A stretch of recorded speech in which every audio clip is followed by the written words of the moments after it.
I'm going to have us introduce ourselves. So I'm Robert O'Hara, and I am a playwright and a director, and I'm going to be moderating this conversation. I'm Lucas Hnath, I'm a playwright. Hi, I'm Jordan Cooper, I'm a playwright actor. Hi, I'm Kate Hamill, and I'm an actor and a playwright. And I'm HALLEY FEIFFER, and I'm a playwright and an actor as well. And welcome, thank you for coming. I think this is about inspiration, right? I think I want to start off with how your play is in the next room. And I would love for you to tell us, you know, when I think of something inspiring me, or at least another play or another piece of literature inspiring me, I always wonder if it's a character, or if it's a story, or if it's the structure. But can you talk a little bit about what it was that is about three sisters that inspired you? I don't know if you have to touch me. I know, these are aggressive. Like, chill out, I'm fine. This is the only, you know, Kate and I were just chatting in the green room about, you know, her because I was, you know, she just did this adaptation of Little Women, and before that she did an adaptation of Pride and Prejudice, and you've done one other or two others? Well, 19 others. A bunch of others. I've had 5 produced so far. 5 adaptations. So this is the only adaptation that I've done, and I don't imagine I'll probably do another, not because I didn't enjoy it, but because for some reason this is the only one that really inspired me and really called to me. So this is our play, Moscow, Moscow, Moscow, Moscow, Moscow, Moscow.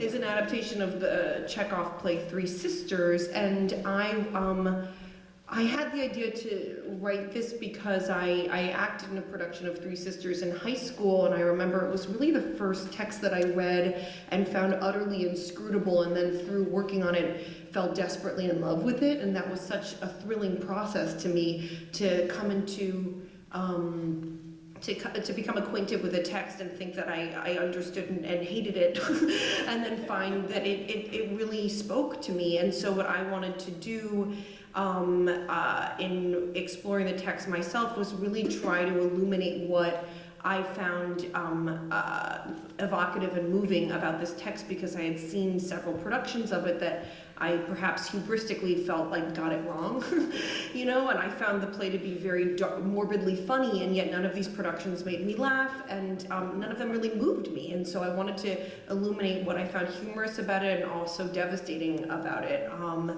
And lastly, you know, it's about 3 very, among other things, quite entitled women, and so I had the idea of translating their syntax into a sort of, for lack of a better expression, millennial speak, because I found that, you know, I thought that that would be not only funny but also evocative of the substance underneath the text. You also play with gender, and that one of the sisters is a man. How did that come about? Was that always going to be that case? No, that was Kristen Milioti did that at Williamstown Theater Festival. She is a woman, and she couldn't do it for this production, and Rebecca Henderson, who plays Olga, suggested that Chris Perfetti, who had played Tuzenbach in a workshop production in January, play Masha, and I was like, LOL, and she's like, no, I'm not joking. And Trip Coleman also through his support behind that, and I got to, I mean, this entire process has been just a continual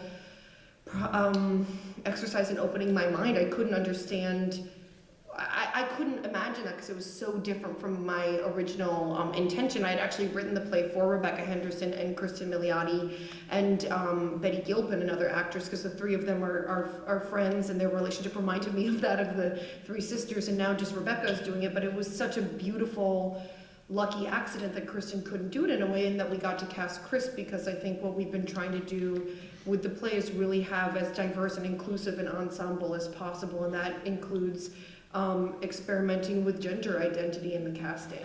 And so, Kate, we were just talking about Dracula, that you're about to do an adaptation of Dracula, and that you said, can I tell them what you said? Tell them how you expressed it. Uh-oh. I was interested, I was commissioned to do Dracula at Classic Stage Company in Rep with a Frankenstein by a Yes. wonderful playwright, Terence Chisholm.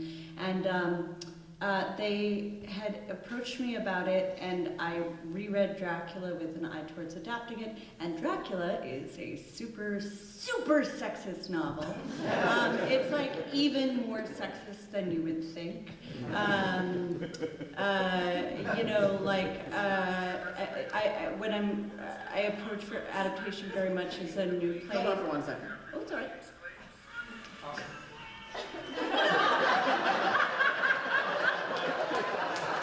This is why I should not be allowed.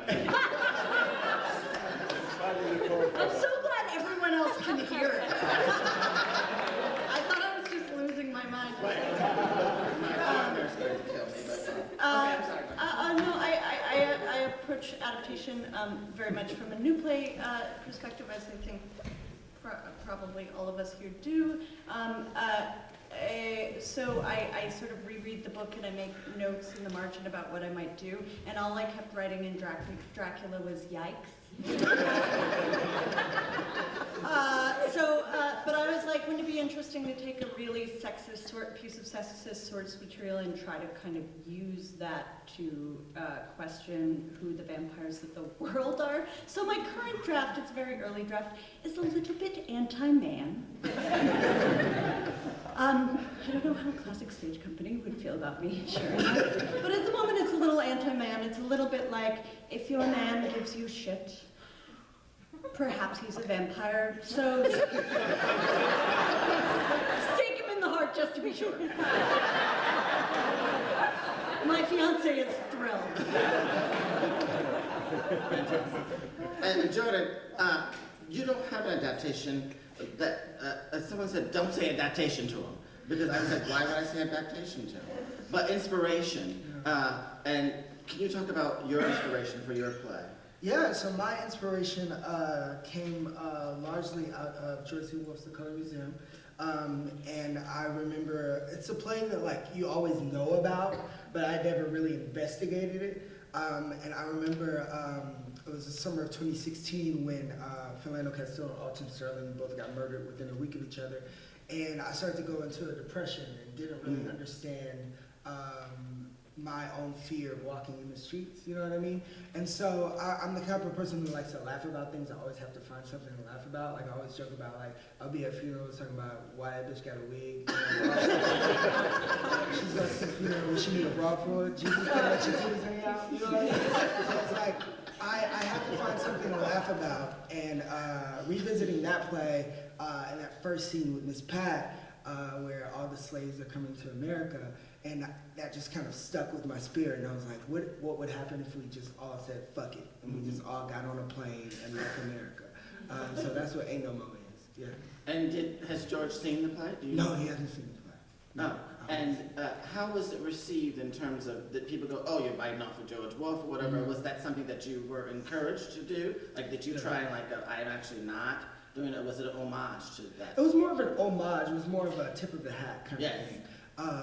Where a lot of people, some people noticed it, some people didn't. Usually the people who were familiar with the Color Museum like walked away like so excited, like I'm so glad you're continuing that conversation. That's something that I was really wanting to do with it, is just pick up exactly where George left off and kind of start a new journey. Because I always talk about how like with the Color Museum, it's like, it's still relevant, but like so much has changed, right? So like the way we communicate has changed, the way we dance has changed, the way we sing has changed, you know what I mean? Yeah. So it's like, but it's still the same challenges at the root of the problem, you know what I mean? So it's like I wanted to take this root and just surround it with new branches. Right. And, you know, someone said that as a playwright that we shouldn't borrow, we should steal. And I'm a great thief. Because I wrote a play called Booty Candy, and I also stole as much as I could from him. Lucas, you had the audacity to keep the title.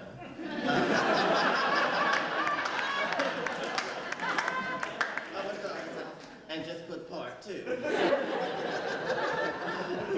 Was it always going to be that when you conceived it? Yeah, no, that play started with a title, right? Like I wrote that down and I thought that was kind of funny and I thought I should maybe write that someday. So, and then the process of actually sitting down and writing it was to take a really bad translation of A Doll's House that I found on some web page, cut and paste it into a document, and go through and write A Doll's House in my own words. And by the time I got to the end, I had a lot of thoughts at that point about how more arguments, counter arguments that felt unsaid that would be interesting to voice. And so the first thing I wrote was a counter argument that I could imagine Torvald making quite a bit later, after some time for reflection. So I wanted to hear that, and then I wanted to hear Nora's response to it. And so that's kind of how the play came about. Yeah.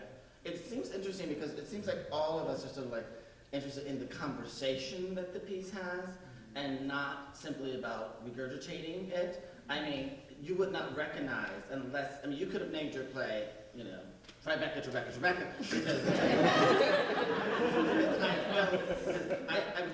it's supposed to be based, I don't see Chekhov. Yeah. I see a response to Chekhov, and I see, certainly, and you're right, they don't play the funny, you know. Has there been any pushback in terms of your wanting to take on something? I always wanted to do this play, by the way. I always wanted to, you know, Tennessee Williams would write these plays and have like the Negro woman, you know, and she basically, oh yeah, she's over at the bowling alley. And that would be it. You know, the Conjure Man. Like that, and people would audition for these plays. And I was like, where? So I was like, I always wanted to do a play called Williamstown, where all the black characters from Tennessee Williams are like, where they gather while the rest of the show is going on.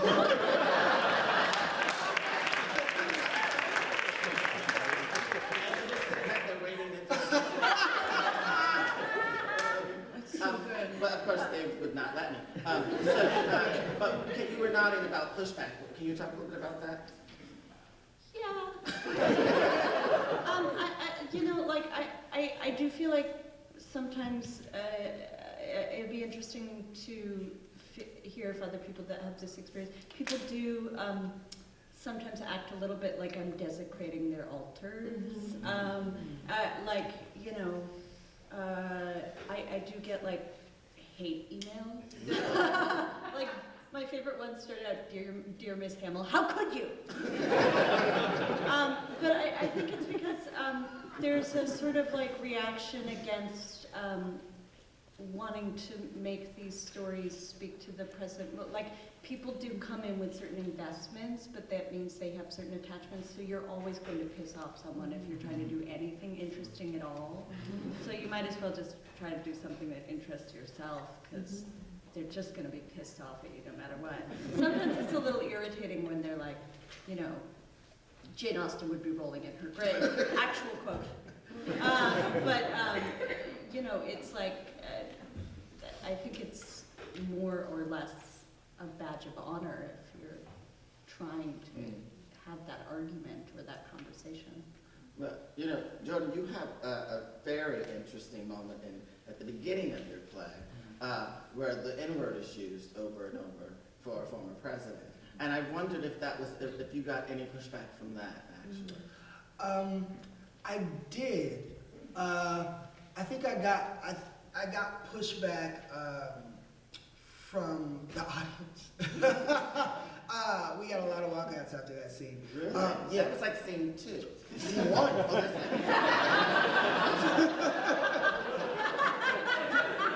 and you were gone. Right, that was gone.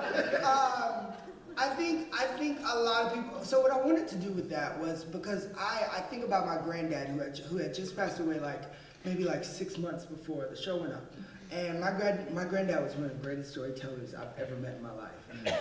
And my grandmother couldn't stand him sometimes because we'd be 5, 6 years old, and he'd be telling stories about nigga this, nigga that, pussy, dick. You know what I mean? Right, exactly. Right. So I just always loved him for his freedom in that. But then whenever we would get around white people, I remember I was in an August Wilson play, and my granddad came to see me in this August Wilson play. And he was so upset that we said nigga so many times in front of this mainly white audience, right? And I'm like, but granddaddy, you say nigga all the time at home, you know what I mean? And so there became this fear of white people seeing us. There became this fear of like, oh, if they see us, we can no longer beat us, you know what I mean? So what I wanted to do with that first scene is kind of set the space, like a ritual. Like you can say nigga if you want to say nigga, black folks, you know what I mean? It's like, this is your space. This is here to let you know that you're allowed to be free. You're allowed to be liberated. And some white people took it upon themselves to say nigger as well. Gladly called out. Yeah. Some black people didn't like it as well. You know, some black people, well, I've seen black people walk out. I've seen black people come up to me afterwards and be like, why do you say nigger so many times? You know what I mean?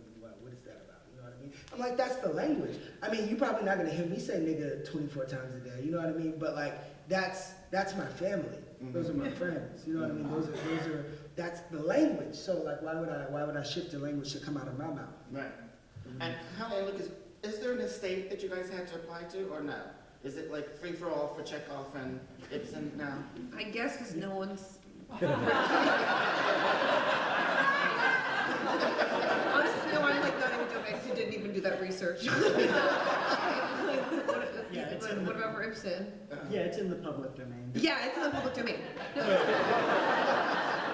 think it's 100 years or something.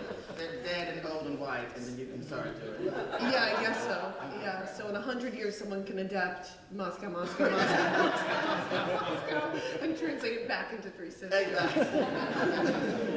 You know, I actually like to have, or I'm assuming that you guys came because you like someone on the stage or you want to have an interaction, and so it always like, let's take the last 15 minutes and ask questions. So I'm going to take much more time and let you all ask questions because, you know, that's what it's about. So can we turn on lights? And great, there we go, just wave my hand.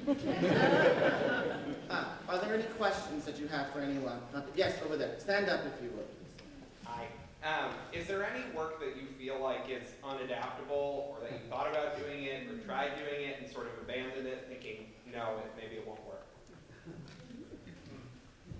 Well, after we did Moscow ×2 at Williamstown, Mandy Greenfield was like, you know, it would be this. She really, I mean, speaking to what you were saying about, or asking about pissing people off, this is one thing that I love about Mandy and about MCC too, is we pissed a lot of people off. I mean, I joke, but it's not a joke, that I literally several times held the door open for people leaving before intermission. And that's partly why we cut the intermission. I mean, it was you're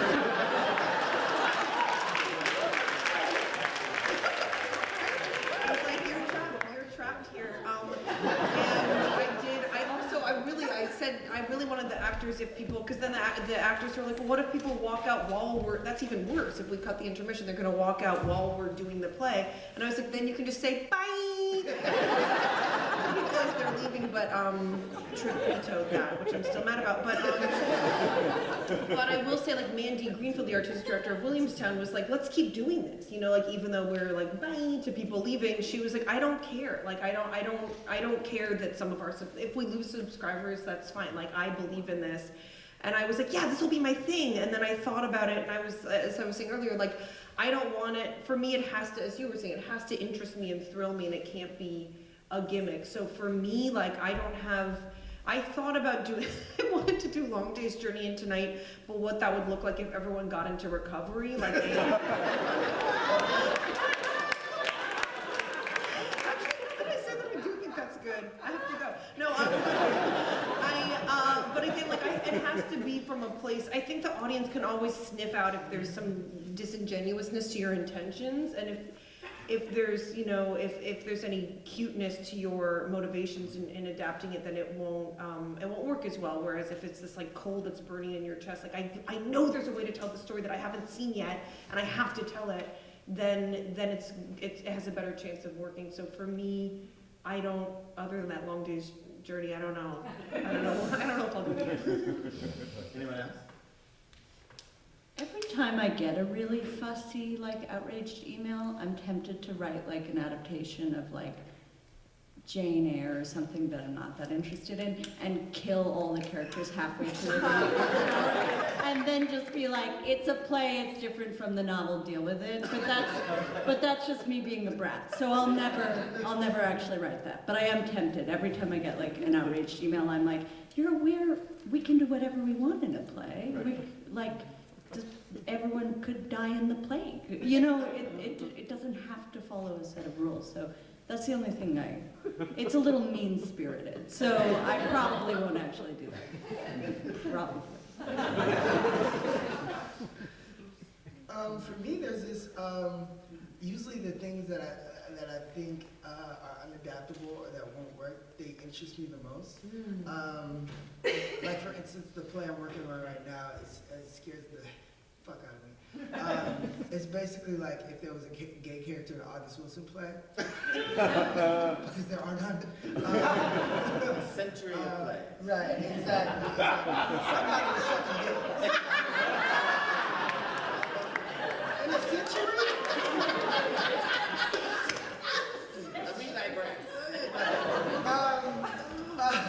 So that's something that I thought would be impossible to do. But then there's also this book. There's this book of, it's thicker than the Bible, of African American folklore. And I tried to push myself whenever I was, because you know when you have those days of like, it's like why am I writing? Like nobody wants to read my writing. I don't want to read my writing. You know what I mean? So it's like those days where you have to like push yourself to think beyond yourself. So like I did these like exercises out of this book where like I would take a story and I would adapt it a week. It could be a poem, it could be a short play, it could be a song. And I just learned so much from these stories. I didn't know that Frankie and Johnny, the root of Frankie and Johnny, is a black couple. A black woman who killed her lover who was cheating on her, Frankie and Johnny. And then it came, like all this folklore song came out of that story. And then all these, but yeah, we don't see any, okay. Right. Yeah, so like I'm just learning so much about storytelling and history from this book that's just making me want to adapt more and more. Which is so cool. Lucas, anything that you wanted to try and say, oh no. No, I don't think so. The closest I've ever had with that was I was asked to adapt a Chikamatsu love suicide play. And that was it took me a while to sort of figure it out or to find an approach because so much of so much of it just simply does not translate to modern times, Western culture. And so I decided to do it as a seance where we were going to try to make contact with the actual couple on whom the Chikamatsu play is based. And that sort of became an excuse to annotate and to talk about what we're picking up on and what we're not understanding. So yeah, I think the unadaptable presents interesting opportunities to find creative solutions to obstacles. Yeah. I have I wanted to have 10 directors take I don't know if you guys have ever listened to Toni Morrison read Beloved, but it's amazing, and I just wanted to adapt her reading it, and not rewrite it, but just like a dance company do a section of it, an artist do a painting as we hear it, an actual sort of play adaptation of a section of it. It's just, listening to her read her own work is just tremendous, but I was like, that's not gonna happen. So forget about it. Next question, yeah. A lot of the classic American plays aren't yet in public domain, right? And so a lot of these works that you guys have worked on are European, but a lot of them still relate back to our current state in our country. How do you think when Miller and O'Neill and all of those playwrights become available for you guys to adapt and work on? How do you think that's going to shift the stories that are still there in those works, and for the audiences now, for in the future?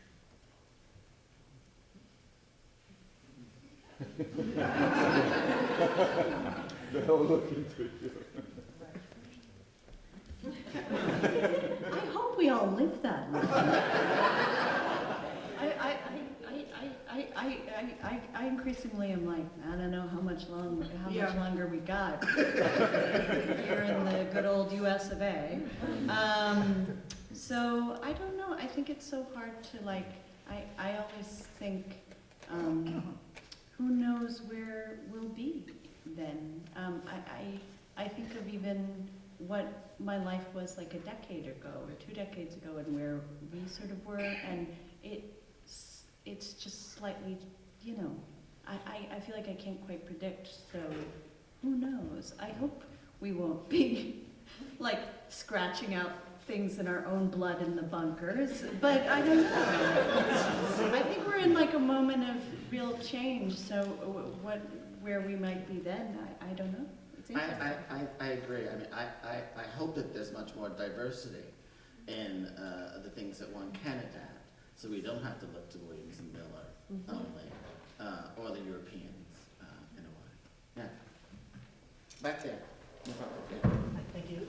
I'm wondering how much familiarity with the source material you think is ideal for your audience members to have, depending on what you're adapting. With this play, my hope was that it would be equally, or perhaps not equally, but it would be accessible to people who love the play and to people who weren't familiar with the play. And perhaps my greatest hope was that people like me who thought they didn't love Chekhov or this play would find something in the play via our iteration of it to really relate to. And I think we all worked pretty hard to tell the story in such a way that it's accessible to everyone, because I don't think there's anything fun about inside baseball. You know, I think theater should be as inclusive as possible. So I didn't want for this to be like an inside winky joke about Chekhov. I think that's a pretty fluffy, surfacey endeavor, and I really wanted to tell a story, as you were saying, that like speaks to, you know, it's seemingly about a bunch of, you know, privileged people in the Russian countryside in 1900, and really it's about, you know, this terrible situation in which we find ourselves in this country today, and moreover the human condition. So yeah, my hope is that it's accessible to everyone, but if you have a familiarity with the play, there are certain jokes that might land a little more, you know, resonantly than others, but I don't think it's necessary, I hope. Anyone else? Yeah, Doll's House Part 2, it was actually really important to me that you be able to follow the play and follow the drama of the play without knowing the source material. Similarly, like I had a rule about there aren't really any inside jokes in there. There aren't really. There's one line that's sort of a wink, and that's as far as it goes. And then I would just sort of test it out on people who didn't know the source material, or for whom they would say, and this isn't a joke, I would say to somebody, do you know the play Doll's House? And they would say, is that the one where she walks out or shoots herself? And I wanted to be able to talk to them. I mean, that actually got said a lot. And I wanted the play to sort of converse with somebody who thinks that, you know, to sort of, you know, and all the trouble in that statement. But yeah, I mean, the plays, the plays being done all over the world now, and I have been asked to come up with alternate titles, because A Doll's House Part 2 doesn't mean anything in certain countries where, you know, people don't read A Doll's House. So, you know, I think one of the titles is the Return to the House of the Dolls, or something like that.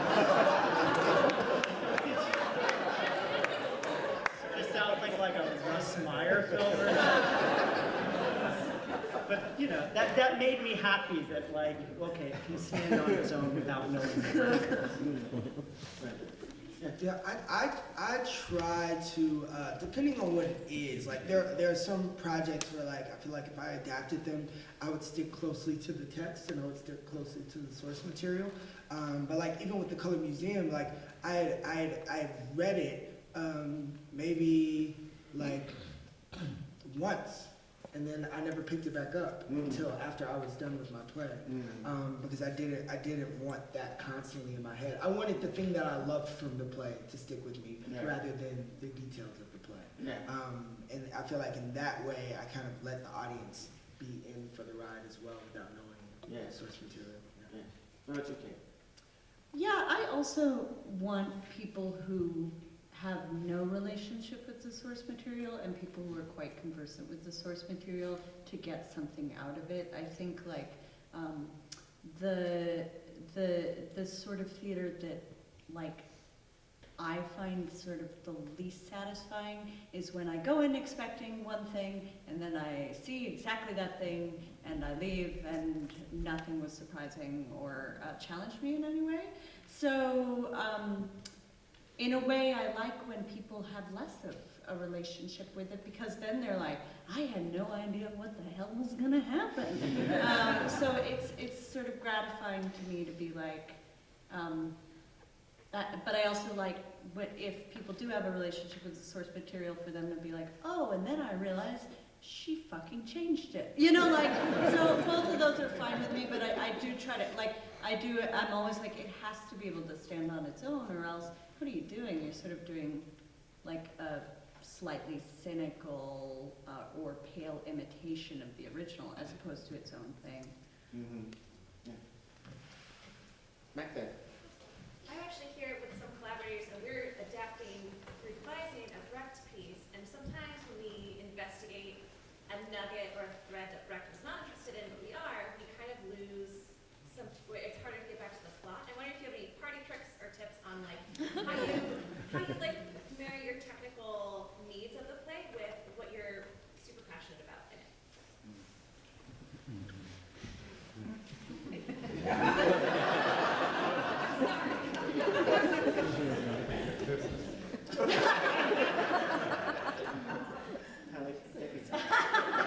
Thinking, well, our adaptation cleaves very reverently to the original text, you know. There's this other Chekhov adaptation that's running right now called Life Sucks, that's an adaptation of Uncle Vanya written by Aaron Posner, and I saw that a couple weeks ago, and it's quite different in that he does, I think, what you're describing a little bit, I think, which is, you know, he uses the source material as a launch pad, but then really gives himself permission to explore what interests him based on the themes in the text. Whereas what I wanted to do was essentially write a translation of Three Sisters because that's what interested me. But I do think I just want to reiterate something that you said earlier, which is just like as long as it's fascinating to you, then that's, I think, what you should explore. It might not be for everyone, you know, as I was saying, like, you might have to hold the door open for people who are leaving, but it's, as long as it sets you on fire, then, like, it will be for someone, and our play is quite polarizing, so there are people who love it and are quite moved by it, and there are people who are horrified by it, and in a way, I feel like you guys were saying too, like, that in a way is, for me, I find that very exciting as a writer. I don't want to write something that people don't have strong feelings about in one way, in one direction or another. And you're doing Brecht, right? Yes. I mean, that's, you know, that would be easy. Just put up a cue card.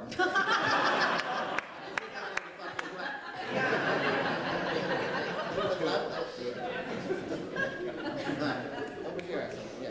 I was wondering when you were starting out and was younger, what artistic work made you want to become a writer? Who is that for? Because I'm not. Well, Oh. I mean, The older went to people. one inspiring artistic work or a play or a piece of writing, I said, oh, I think I should be a writer. Well, Jordan just graduated from undergraduate, so why don't you tell us? A piece of work. To be completely honest with you, in my neighborhood where I was from, like there was no accessibility to theater, right? There was no Broadway, there was no, oh, there's the August Wilson play up the street, or oh, there's a Stephen Sondheim play up the street. You know what I mean? There was none of that. So what we had was what was sold in the barbershops, which was Medea's Family Reunion, the play. You know what I mean? What we had was that it was those Shipman Circuit plays, those church plays, those Tyler Perry plays that he had been doing since like '93. You know what I mean? And I remember I was watching SpongeBob SquarePants in the living room, and I'd always been writing things. I didn't know there were plays. I would like do them and then do them in my living room and like have people come over and do it. You know what I mean? But I didn't know it was a thing. And then I heard yelling and screaming from the back, and so I'm like, is my daddy beating my mama? Like, let me go get this nigga up. So I go to the back, and they're just falling out laughing. They're falling out laughing, and they're watching this Tyler Perry play. And I remember just sitting down and just being mesmerized because I was like, ooh, they have a set. Oh, they have lights. Oh, they have an audience. I wonder if they get paid. You know? So I took that experience and just started like making up my own things. And the only outlet we had was church. So my mom asked my pastor if I could put on my plays after church on Sunday. And so I started doing that, and then the plays got raunchier and raunchier. Literally, R. Kelly's Bumping Ground was playing in the sanctuary. So I ended up having to move downtown, and I like started going around to like rent out theaters, and then just put on my plays there, and then it kind of snowballed from there. Yeah. Someone once asked me recently, they said, why, when do you think that Tyler Perry's movies are going to be turned into plays? And I was like, they were plays. Like, people don't know that all those movies were plays. And, you know, he would sell them on the street, right? Anyone wants to ask a question? I hadn't even realized this until you just asked this question. The play that made me want to be an actor and then I think also a writer was an adaptation, which was The Prime of Miss Jean Brodie, which is a play by J. Preston Allen that was adapted. Give it up for Prime of Miss Jean Brodie.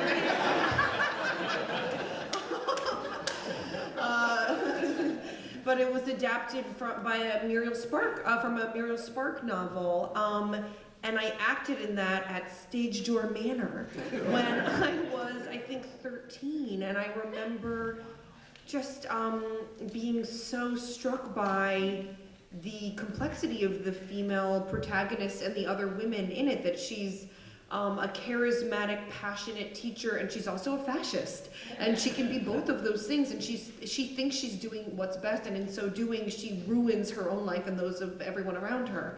And yet we love her, and we hate her at the same time. And that's really what I wanted to explore in my own writing as well. And I think that that applies to the three sisters in this play too, which is they're at once repugnant and utterly relatable in my experience. And for me, that's, you know, the ultimate feminist act, which is portraying women as they really are, which is repugnant and relatable, which is what we all are as humans too, I think. Okay.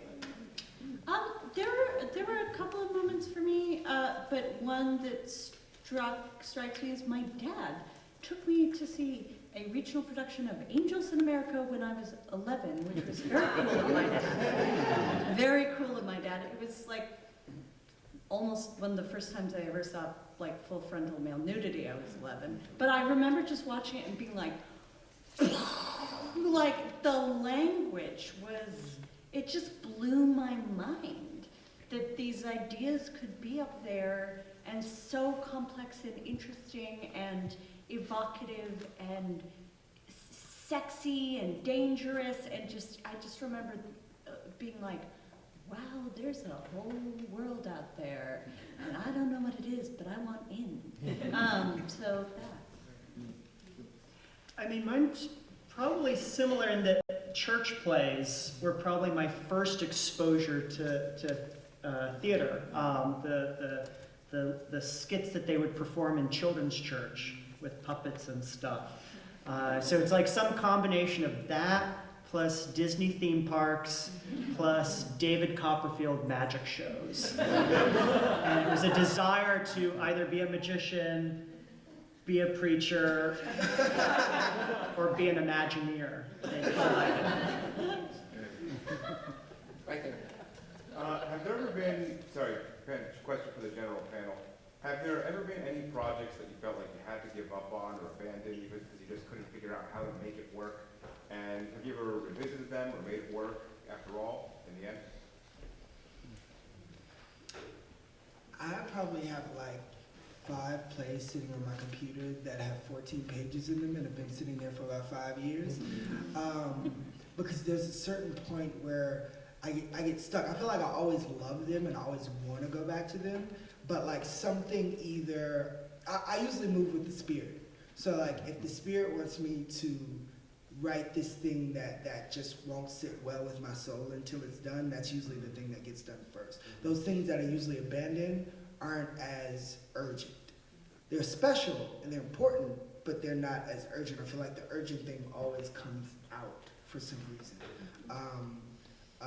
And those may become urgent at some point in time. But yeah, it always sucks when I feel like I gave up. But I never really give up because I feel like plays are never finished, they're just abandoned and you just find your kid again, you know what I mean? And then sometimes you like wrote those 14 pages and within those 14 pages are the keys that unlock that play that you're trying to finish over here. You know what I mean? So sometimes it's not meant to be a play or a full thing. Sometimes it's just meant to get you to the next journey. I wrote a play called I'm Gonna Pray For You So Hard, and the first scene was between a father and a daughter, and the second scene was between the daughter, and it's a very toxic codependent relationship, and the second scene was between the daughter and her boyfriend, and you see that she's abandoned that relationship with her father for this relationship with her boyfriend. And everyone who read the play said, like, we don't care about this boyfriend. Like, we're so interested and invested in this relationship between the daughter and the father. Get rid of the boyfriend. And I was like, that's literally half the play. Like, then what do I do? And finally, I was like, why can't everyone see that they're wrong? Very confusing to me. I mean, anyone who knows I'm right. And then finally I was like, oh, wait, I'm wrong.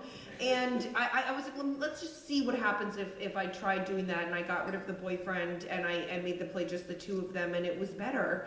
And then I was pretty sad because I was like, I really like that codependent relationship between the daughter and the boyfriend. And then years later, I wrote a play called The Pain of My Belligerence that wasn't the daughter and the boyfriend, but it was this very similar toxic codependent dynamic. And in a way, it suited that play much better. And that dynamic was already in my bones, you know, so that really flowed out of me, like Jordan is saying. But then I have another play that I don't even need to say the name of it because I hope no one ever sees it, that's just simply very bad, that I'm not saying to be self-deprecating, and it's bad because I wrote it for the wrong reasons. I didn't write it because it was this burning coal I had to get off my chest. I wrote it because a theater that is known for like having a subscriber base that's almost exclusively like older white people that like I thought a certain thing. I wrote it to please those people, and it's just like anything in life. If my motives aren't totally pure, if I'm doing it to please them so that they like my play so I get money, that's gonna be a bad play.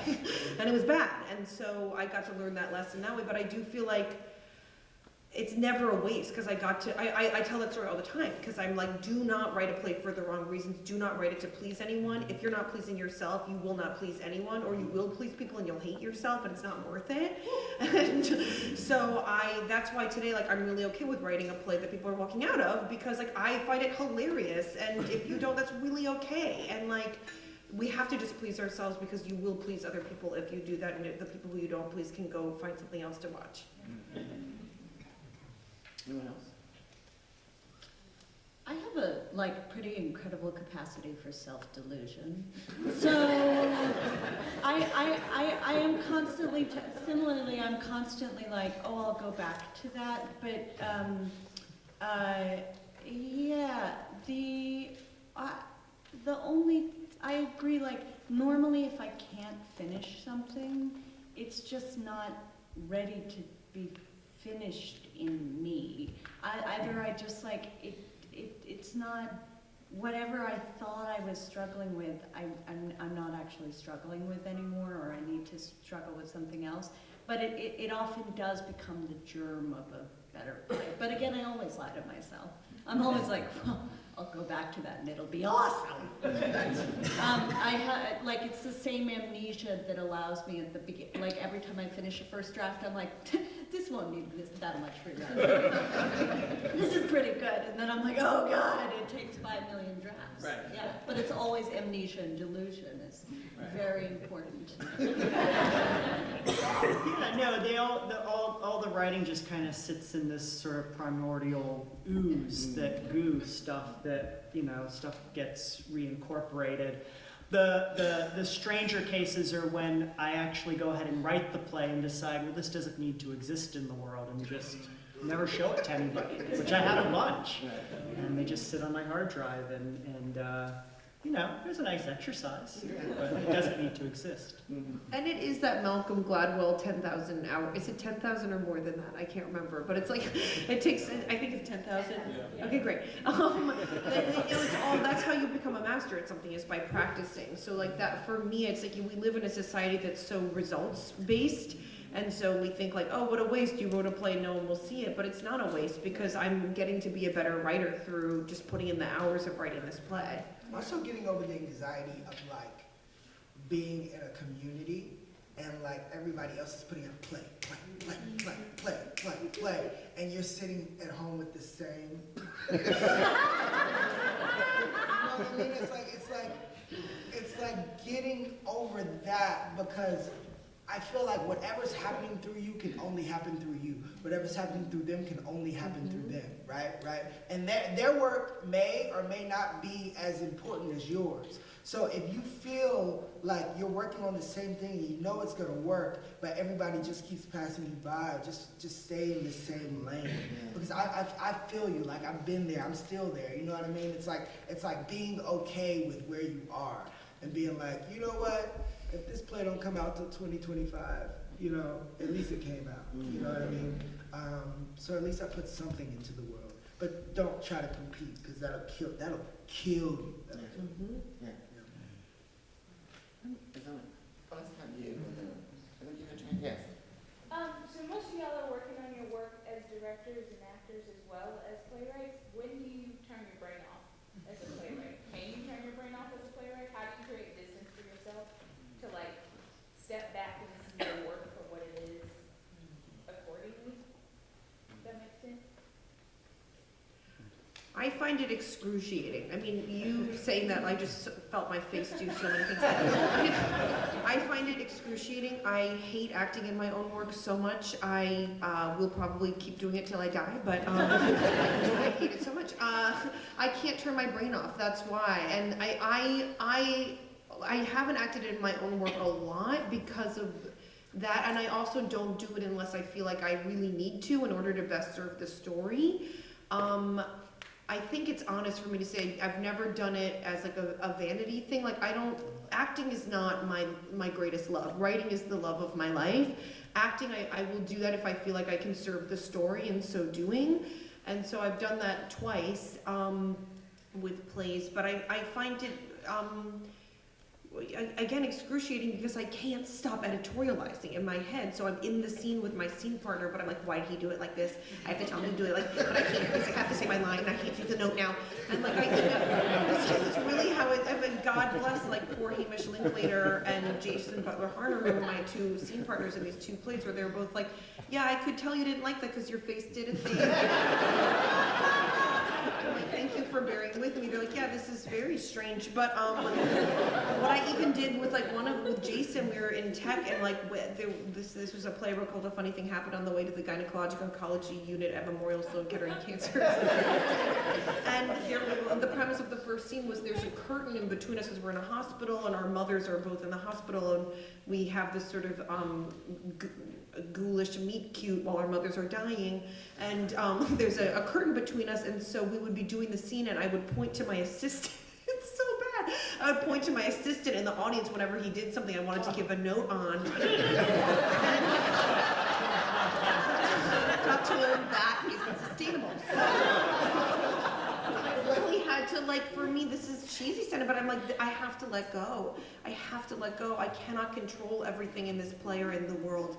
And I need to just trust that, like, if there's a note that I'm supposed to give, I'll remember it, and if not, I won't. But, like, what I did with the last play, because I learned the hard way, I shouldn't do the pointing thing. I think Hamish would have been okay with that. Is just I would try to be present as an actor and then go home and then read the entire script every single morning and try to remember what notes I had and then let go. Hey. Along with my capacity, infinite capacity for self-delusion, I am an unhealthy compartmentalizer. So I actually think of it's helpful that I started out being in my own plays, so I'm, in a weird way, I'm used to it, but I actually think of Kate the actor and Kate the playwright as two totally different people. When I have my inevitable mental breakdown, you can all talk about it when I said this. And I've actually started saying in my last two processes to directors the first day, like, listen, I think of these as two different people. So you know how in Ghostbusters there's Dana and there's Zool? For me, the playwright is Dana and the actor is Zool, because at some point there is no Dana, there is only Zool. And I like, but then my directors feel like they can give me notes as an actor, and I'm very dependent. I'm like not a director. I don't have that in my soul. So I'm very like, I want notes as an actor. And then they can talk to me as a playwright, but I'm very like, do you want to talk to Dana or do you want to talk to Zoe? And what's funny is they've all started, like every director I work with is like, I'd like to talk to Dana. Dana and Zoe. And Jordan, you were just in your play. Yeah, I was in my play. It's so interesting because I didn't write it for myself. So in that, I feel like that was sort of a privilege in a way because it gave me a chance to like see like 3 different iterations with 3 different actors and kind of trying my best to get the best out of the work. You know what I mean? So by the time I jumped in it was already a glove that kind of fit. You know what I mean? And I learned so much being in my own work because I usually try to avoid it, and I learned so much. Like every night I heard new things, and sometimes I'll be like, "That's for the next production." Why did that bitch just say that? You know what I mean? Like that's one of those things. But like usually that character was like such a like an overtaking power. Like she just took too much to do for me to not release. Like 2 hours of makeup, I was like, bitch, take it. You know what I mean? So it's like I was very much just actor whenever I was with her, but that's why I helped to kind of have an understudy to kind of in tech rehearsal just kind of sit and just watch everything happen so that way I can like move and be playwright. But like, as far as like working with other people and their work, like I try, unless they're a friend, and I'm an actor in their piece, I'll shut up. But if they're a friend, I'll be like, this ain't working. Or this, none of this makes sense. You know what I mean? Like I'll ask questions, but like for the most part, whenever I'm in someone else's play, I'm for them to use. You know what I mean? I'm just a piece on their chessboard. You know what I mean? So my presence is just to get them their best vision possible for whatever their vision is. You know what I mean? And Lucas, have you ever directed? I always direct at least the first 1 or 2 workshops of every play.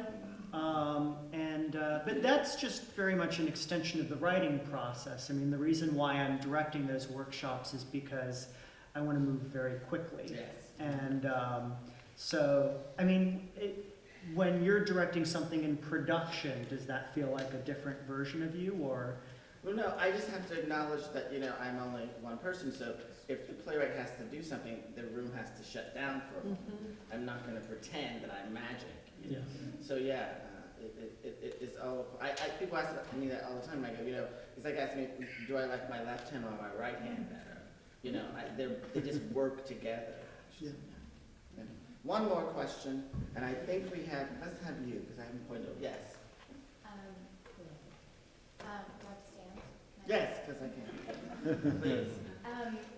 So, you guys are kind of, I mean this in the best possible way, like you guys are kind of the Antichrist of Broadway, in like the best, I mean not in the best possible, like the other night, I came home from seeing Tootsie, and people laughed, they laughed at like, there was like a guy crying, and I'm like, that wasn't the joke, like a man like having emotion was not the joke, but the audience laughed at that, and we were talking a lot about nostalgia the other night, and like the place nostalgia has in the work we make and want to make, and especially like in Broadway productions, where it's like make some new work. Now you're just taking old movies and making them into plays, and like you are like these minds who are taking old shit, and you're like, what it means to me with my 21st century mind, and like throwing nostalgia out the window in this incredible way. But I'm wondering if like, I don't even know if there's an answer to this question, but you think like, what place does nostalgia have, especially because you're like dipping into these classics, and people get angry at you, as evidenced by, yeah. Anyone?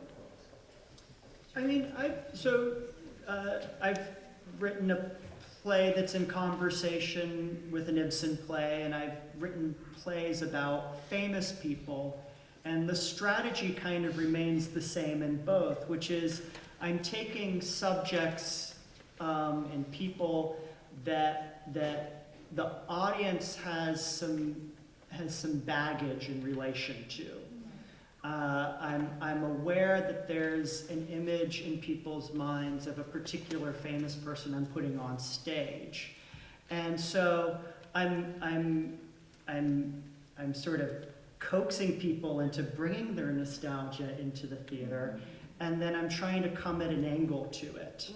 And I once really pretentiously called this stereoscopic theatricality, but it's this idea that with like a stereoscope, which creates the effect of 3 dimensions, you're looking at 2 images that are slightly apart from each other, that are not quite meshing, and the eye sees them as something that sees these two-dimensional images as something that has depth. And so that's sort of, so nostalgia is part of something that I would just call baggage or received notions. So the audience brings that into the theater, and my job is to talk to that and say, well, I know you think that, and even like something like the Christians, I am acutely aware that my audience is bringing in a certain thought about evangelical Christianity.